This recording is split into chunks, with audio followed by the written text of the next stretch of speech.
Cette énigme chinoise virale va te laisser bouche bée.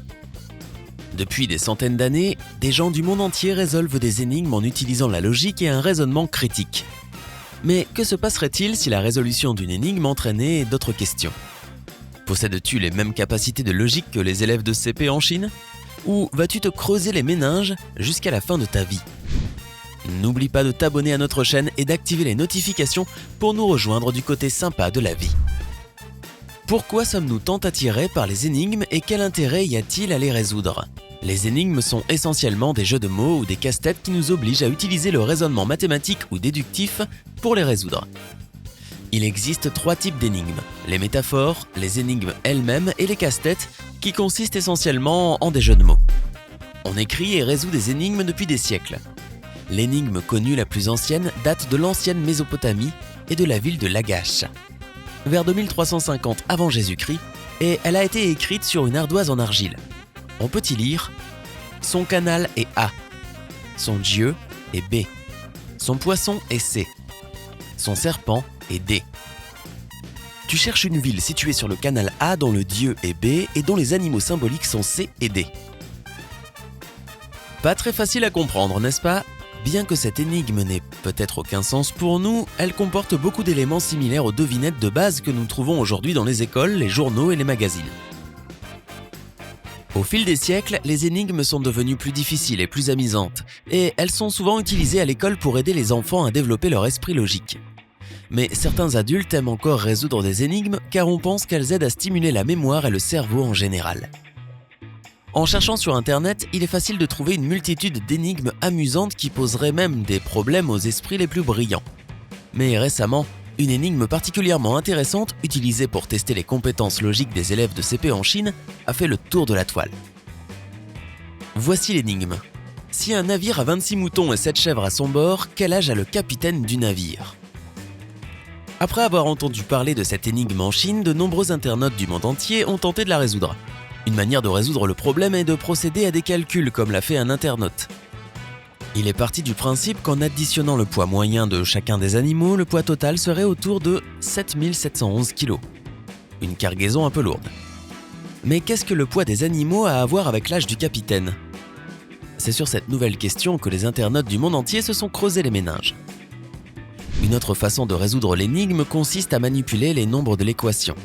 Pour qu'un navire transporte plus de 4990 kg, son capitaine doit être titulaire d'un permis bateau depuis au moins 5 ans.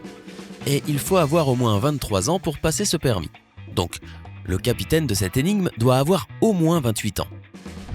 Bien sûr, c'est facile à comprendre une fois qu'on l'explique, mais il est difficile de croire que n'importe qui, sans parler d'enfants du CP, puisse avoir un raisonnement logique si poussé sans compter que peu de gens connaissent la réglementation en matière de navigation. Bien que ces jeunes enfants chinois ne puissent pas nécessairement résoudre l'énigme, ils ont fait de leur mieux en manipulant les chiffres et en faisant preuve d'esprit critique. Plutôt impressionnant, non ? Mais ce qui est encore plus fou, c'est que cette énigme ne vient pas de Chine. Elle a été utilisée pour la première fois en France en 1979 pour tester les capacités d'élèves de CP et CE1. Et d'après les récits, les enfants à qui l'on a posé cette énigme il y a près de 40 ans ont effectivement choisi des calculs mathématiques pour la résoudre. La plupart d'entre eux en tout cas. Les chercheurs qui ont proposé cette énigme pour la première fois aux élèves de CP et CE1 en 1979 s'attendaient à ce que la plupart, voire la totalité des enfants, affirment qu'il n'y avait pas assez d'informations pour résoudre l'énigme. Mais à la surprise des chercheurs, les 3/4 des enfants ont essayé d'utiliser des calculs mathématiques pour trouver une réponse, même si c'était la mauvaise. En voici un exemple. Le capitaine a 26 ans. Si on ajoute 10, on obtient 36 ans. Même si cette tentative était incorrecte, elle a montré que les élèves pensaient quand même à manipuler les chiffres pour tenter de trouver une réponse. Très peu d'élèves ont remis en question la validité de l'énigme. On peut facilement supposer que ce premier groupe d'enfants en France a dû donner un résultat au hasard et qu'il a deviné la réponse de l'énigme. La chance du débutant, dira-t-on. Faux. La même étude a été reproduite avec plusieurs groupes d'enfants en France, en Suisse et en Allemagne. Et tu sais quoi ? Tout comme le premier groupe, la majorité des enfants ont tenté de manipuler les chiffres pour répondre à la question. Rarement un enfant n'a levé la main en criant « Il n'y a pas assez d'informations !» Cette énigme incroyable est récemment devenue virale et a même été évoquée dans des journaux de référence comme The South China Morning Post, RT, la BBC et même The Washington Post. Les gens sont fascinés par le fait que les enfants utilisent naturellement le raisonnement mathématique pour résoudre l'énigme au lieu d'admettre qu'il n'y a pas assez d'informations fournies. Comme pour l'énigme « Quel âge a le capitaine ?», d'autres énigmes ont été posées aux élèves du même âge. Peux-tu résoudre celle-ci ? Il y a 125 moutons et 5 chiens dans un troupeau. Quel âge a le berger ? Cette énigme ressemble beaucoup à celle dont on a déjà parlé, et il est facile de déduire qu'il n'y a pas assez d'informations fournies pour résoudre le problème avec précision. Mais comme pour le cas précédent, les élèves ont manipulé les chiffres pour essayer de trouver une solution, même si cela n'avait pas nécessairement de sens.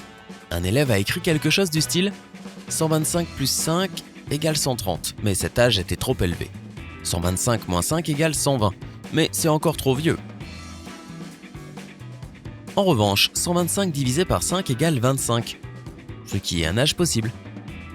Bien que ce ne soit pas correct, tu peux voir comment l'élève a pris les chiffres présentés devant lui et les a manipulés pour obtenir une réponse raisonnable.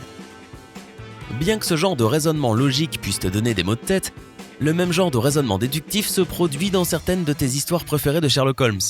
Par exemple, dans Le chien des Baskerville.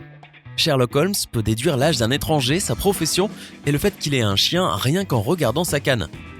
Plutôt cool, non ?